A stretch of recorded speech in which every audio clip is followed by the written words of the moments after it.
So what does somebody like me keep on their phone? Single man, lives alone. What is constantly on my phone? What are my go-to apps? And what can't I live without on this phone? Today we're going to take a quick look at what I keep on my phone. Not that anybody would really care or that it's important in any kind of way to anyone else, but I just thought I'd take a look at what's on my phone today, just to give people an inside look at what it looks like for someone like me day to day when I'm just on my phone.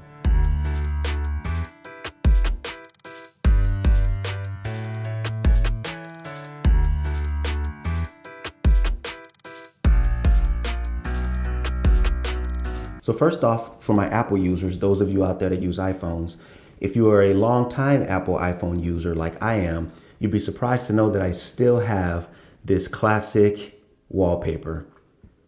I think this came from when they released the iPhone 6, and I just never let it go. For some reason, Apple always takes the wallpapers away when they add new ones, instead of just keeping all of them. I don't know what the deal is with that. I don't really care.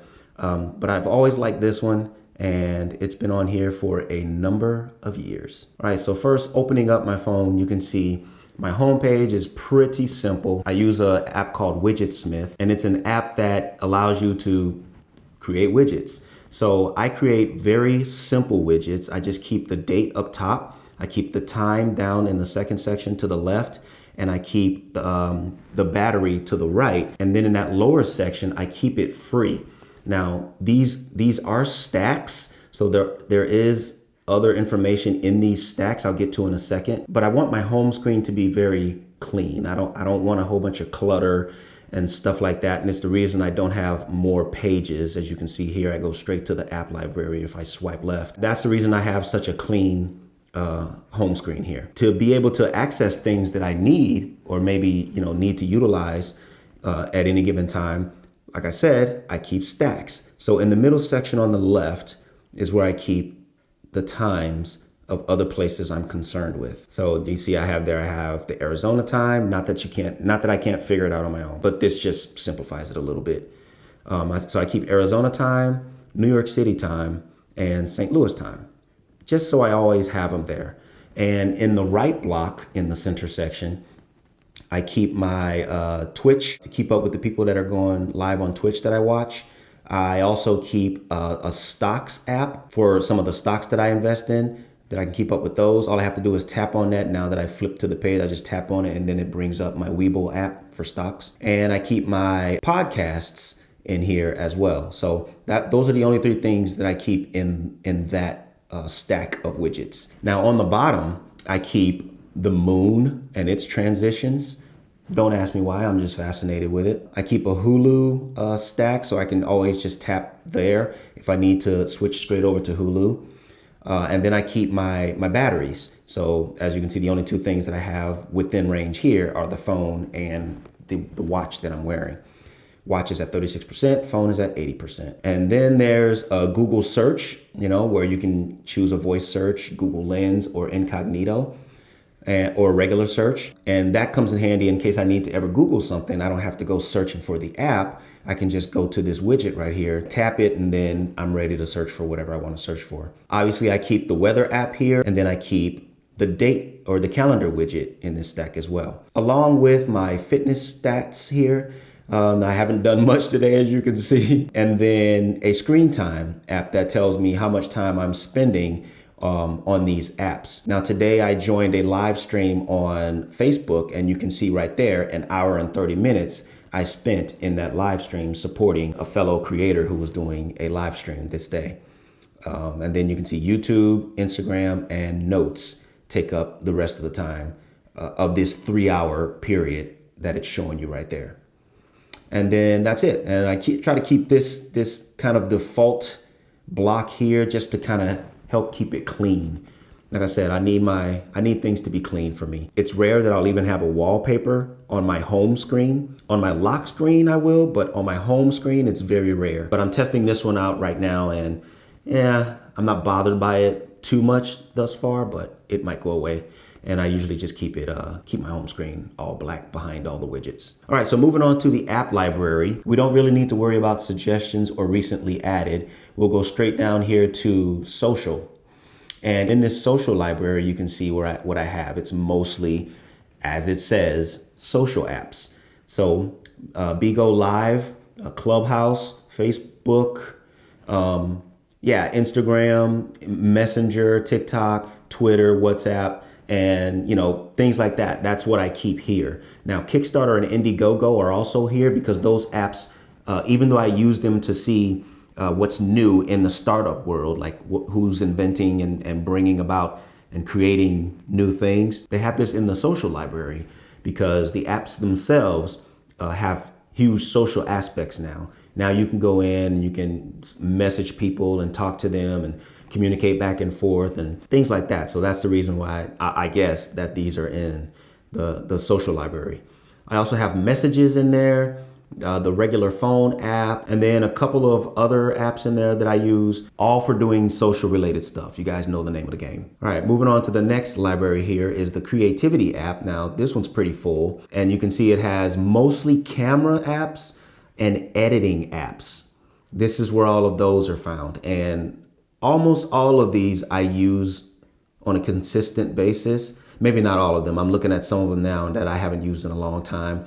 But they've all served me a purpose at one point in time or still to this day. Filmic Pro right there on the left, third row, the best camera app out there, the best camera app. It trumps the normal iPhone camera app by leaps and bounds. It gives you all the control over things you want to do. It lets you adjust and make your own settings, and you can shoot raw, just all that cool stuff. So I'll never ever get rid of that camera app. Google Photos is mighty handy because this is only a 64 gig iPhone. Now I usually go with the larger capacity iPhones, but the last iPhone that I had bought, my dumb ass left it sitting in the changing room at a swimming pool. So I went back to check on it and it was gone. So, and that one was a high capacity iPhone, one of my favorite iPhones, actually, now that I think about it. It was one of the higher capacity iPhones, paid top dollar. You guys know how that goes. And I had to replace it. I was still in that stage of, I need the newest device, right? So I temporarily used my old phone until this one was released the next year. I just couldn't buy another iPhone 10. I actually held hopes that I would get my hands back on my phone. I had located it through the Find My app, like I knew where it was and I saw how it was moving around and circulating, but most countries just really don't care if you lose your phone. So I had to chalk that up as a loss, and I bought this one, bought the low capacity just to kind of get it and have something. I didn't want to spend top dollar 2 times in a row. So short, but I guess not so short story for y'all. We have my regular Photos app, and then we have some photo and video editing apps in here, along with a couple other camera apps that I found use for, that I can probably delete now because I don't use that often, like the Pro Camera app. That used to be one of my favorite camera apps, but ever since I bought the Pro version of Filmic Pro, I just can't see myself using anything else. TubeBuddy, how I keep up with a lot of my YouTube stuff. And then speaking of YouTube, the YouTube Studio down here at the bottom. Utilities is just as it says, a bunch of the utility apps. You can see there's Tape Measure app, Night Vision. I used to use that because that used to be the app I went to for recording in low light and nearly no light with the iPhone. That app used to be really good. I haven't used it in a long time, so I don't know how it's fared over the years. I've had that for at least 3 years now. The Settings app is in here. I keep my VPN app here. The Watch app is here, and the clock and calculator and app store, normal stuff. Find My, all of the normal things you would expect to be in a utility library. Entertainment is not that vast on my phone, and the reason for that is because my iPad has most of my entertainment stuff on it, but I keep some things here just in case I don't have my M1 iPad Pro with me, which is also high capacity. So here I have the Disney app, the Hulu app, the IGTV app, music, podcasts, and YouTube and SoundCloud, which are all ways to consume entertainment. The Patreon app just recently got back. If y'all been paying attention to the other channel, I made a community post on there where I was wondering which app people considered the best to use for supporting their favorite creators, and looks like Patreon is it. I had my qualms with Patreon in the past, but it looks like things have gotten better, so that's the reason I re-downloaded it, and I'm thinking of getting that back going. Then you have the Apple TV app, and my PlayStation app. That's how I download my free PlayStation games when I'm not near my PlayStation. Finance, this is all stock trading and Coinbase, PayPal, Cash App. My banks are here, USAA, Service Credit Union, I have both of those. And yeah, this is basically this is finance. I can either hate or love going to this library depending on what's happening in the world. Travel should be short, yep. Airbnb, I got my DB Navigator for the Deutsche Bahn, catching trains, the Hopper app, the maps. These are just all travel, just as the library says. It's pretty cut and dry. The productivity is where a lot of default apps are, like the calendar, contacts, files, Apple's version of Mail, and notes, and also shortcuts I see. The rest of this stuff, I don't even think I've touched in a long time. I do take notes and reminders, but I do that through Siri. I rarely ever tap and get into the app myself. I just have my Siri create notes and reminders for me. And then there's the aforementioned Widget Smith that I use to create the things you saw on my home screen.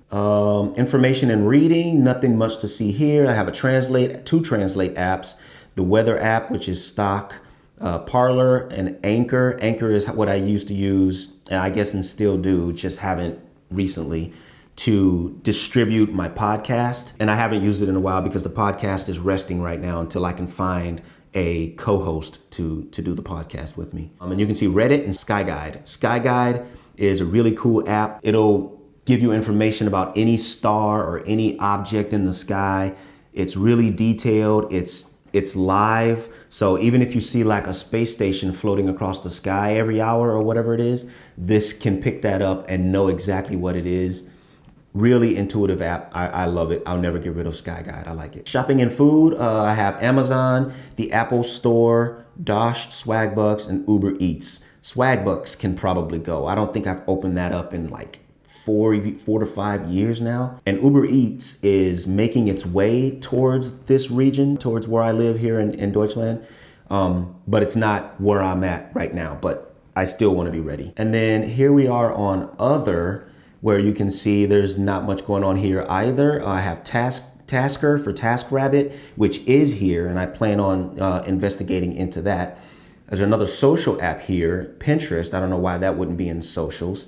And then there's one game, Robot Merge. That game is the game I used to put a lot of work into. It's just a press a button and do the job kind of thing. There really is nothing to this game, Robot Merge, but for some reason, I'm attracted to building the robots and getting a lot of coins and stuff. It's satisfying to me. And then lastly here, business is two Google apps, one for AdSense and one for Google Ads. Both of those I use to check either. And then there's the Buy Me a Coffee app, which is similar to PayPal, where you just tip someone if you feel like being generous to them, for creating content for you or whatever the case may be. And then there's the World Clock, which used to be cool to me until the widgets started on iPhones. Now the World Clock, for some reason, they're not updating and they don't have widgets. And I can't utilize it because I'm not gonna have the World Clock app on my home screen. As I said before, this is how I like to keep my home screen nice and clean. I don't have pages. I don't wanna have to go through pages just to do stuff I wanna do. This is the only screen that I keep. I don't do anything else. So that, my friends, is a quick peek at what a man like me keeps on his mobile device. Nothing really super interesting, but I just thought I'd share it with you guys, and I'll talk to you guys in the next video, actually. Ooh.